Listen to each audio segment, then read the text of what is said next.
What is going on, everybody? This is Eastside Rage, and I would have to say Hi-Fi Rush is one of those games I overlooked last year. Although I kept hearing good things about it, I wasn't really interested. Well, after finishing banger after banger after banger, and some were fucking bad, and some I just couldn't get back to, I decided to give it a whirl, and I saw it right. Immediately saw why this game got a fuck ton of awards, and a lot of attention on Game Pass and everything.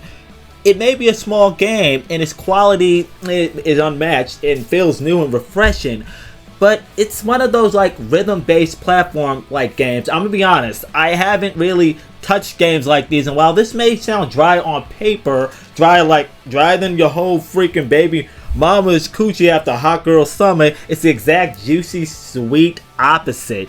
I don't know what the fuck Microsoft was thinking shutting down Tango Gameworks. They literally made one of the best games last year. I don't understand that. And literally, you want to know Microsoft literally said they wanted smaller games to get more attention and awards. Yet here Hi-Fi Rush is. And you kill that IP while the developers were coming up ways to come up with a part 2 for this game, along with the group of other game studios under Bethesda. However, Xbox refuses to, even though they acquired Bethesda, they refuse to jump in Bethesda's ass personally for releasing a half-ass game like Starfield, which was a AAA game at that, and was heavily mediocre. People come at me. My opinion still hasn't changed of that shitfest. Fuck off. And doesn't even bat an eye with 343. People had to basically run their mouths for them to have 343 up those graphics, and that game is still mid. Like 343 is the developer, Halo is the game. If you don't know what I'm talking about, that's the game I'm talking about.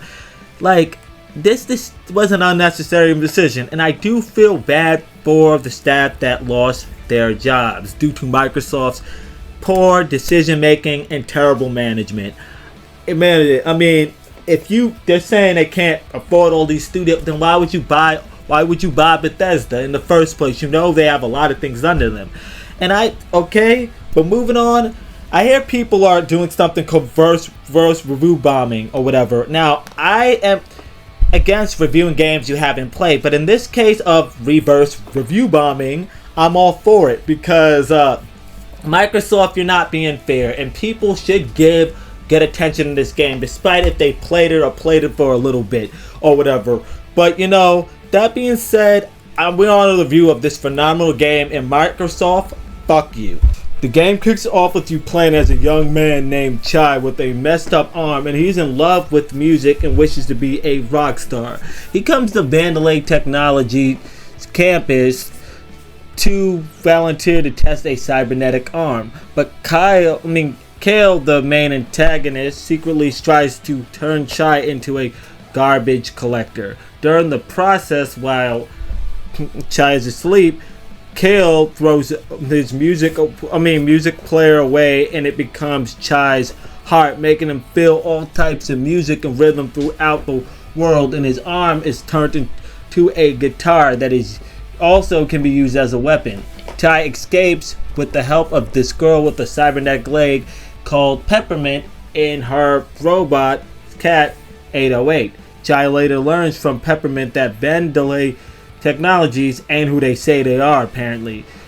They are using Spectra. Spectra so happens to be a secret AI project that is a multi-phase cognitive AI algorithm that is used for mind control through victim implants. That's how they were gonna get Chai, and now they're calling him a defect because he didn't fully go through with it. And not to mention, the management team also treats their employees like absolute garbage. Despite the employees being robots, they still have feelings, and it's messed up. It's up to Chai to go through BTC. Let's just abbreviate it because it is a mouthful. Find allies and bring down the swine of a corporation. The plot and setting is great, and it also has a lot of humor from NPC robots and throughout the world, and blueprints that let you know what's going on. They have a lot to say about them missing out on time and everything, because they're always stuck at work. It's sort of relatable in a way. Moving on to the characters, you have 4 allies, of which 3 can help you at will during combat. And well, technically, well, there's 4 that could help you during combat, but overall there's 5 allies. All right. Well, Chai, it's not including him because that's you. He's the main character. Like I said, he's a bit of hard-headed and can be a total dumbass. But he is resourceful in his skills and laid-back attitude. And laid-back but cheerful attitude helps him make up for it. And he's, a great leader. He's a great lead. Then you have Peppermint. Normally plays the role of the operator and, tech girl and the plan maker. She normally gets annoyed with Chai's foolishness but levels with him despite him not listening to her plans. Then you got Macaron. He's the big guy of the group, with cyber arms and everything. He used to work for Vandelay, but allies with Chai and Peppermint. He's very smart, calm, but you don't want to be in the way when he throws a left or right hook at you. He's like Joe Frazier and Mike Tyson. Boom, bam, boom.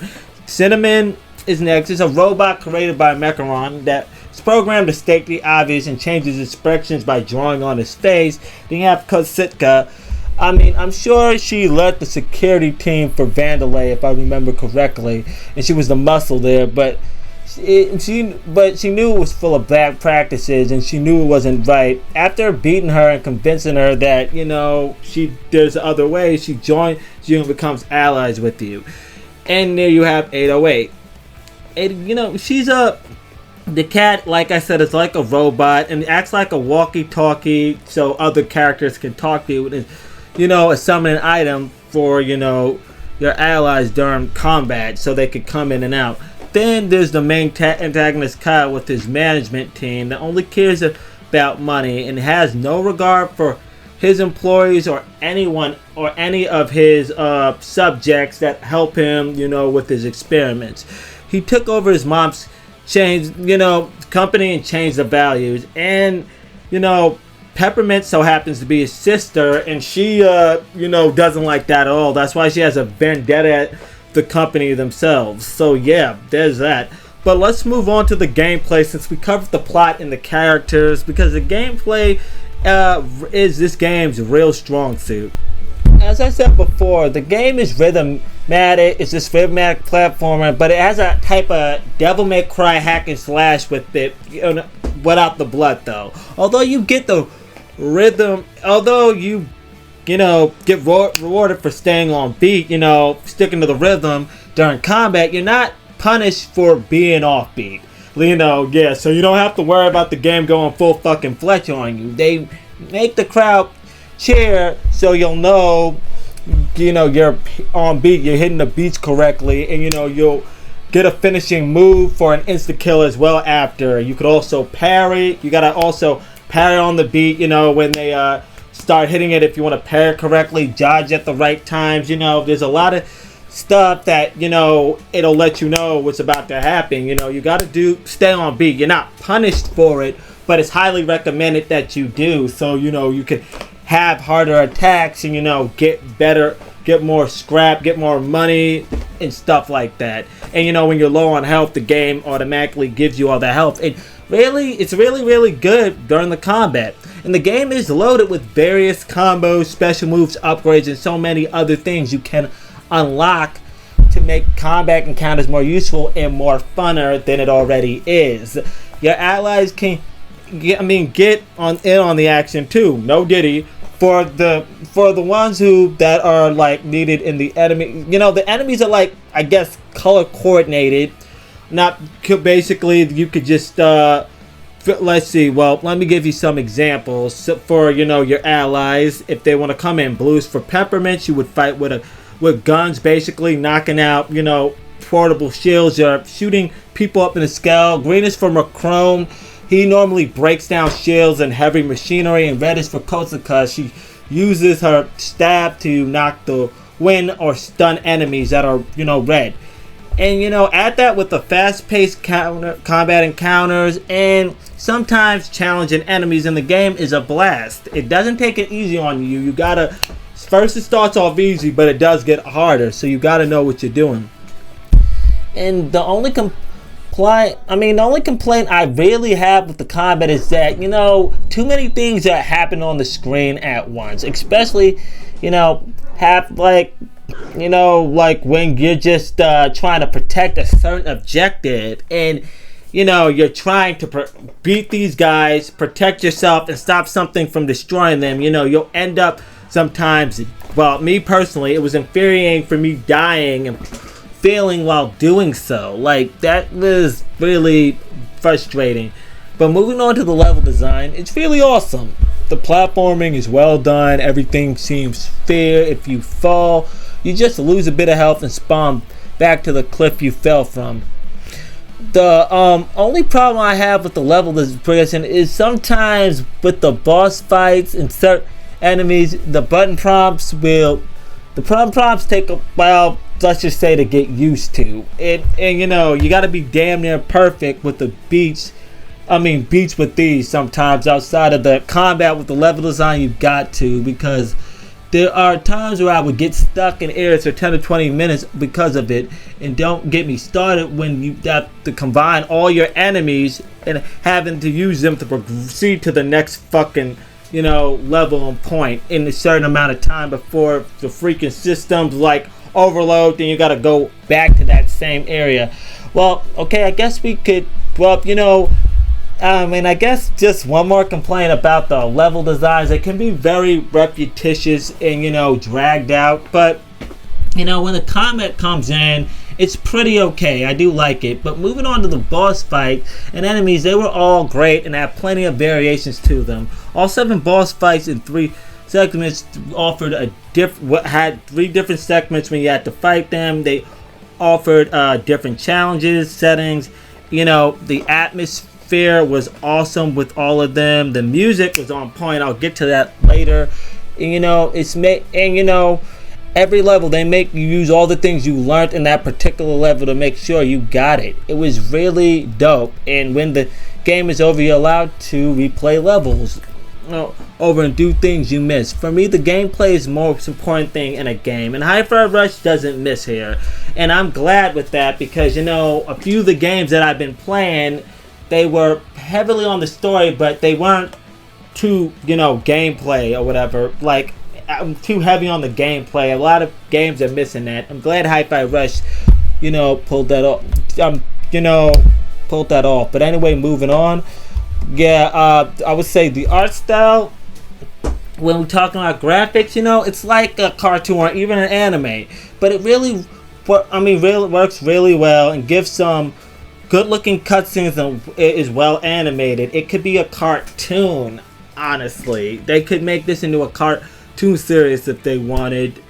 Like the way the voice actors talk, the way the animations are, the way the dialogue is throughout the world. I'm talking about graphics, but yeah. Anyway, yeah, this is why I just love the way the game looks. It's stunning, although the colors look great, they pop. And it's the perfect reason why I select art style over graphics.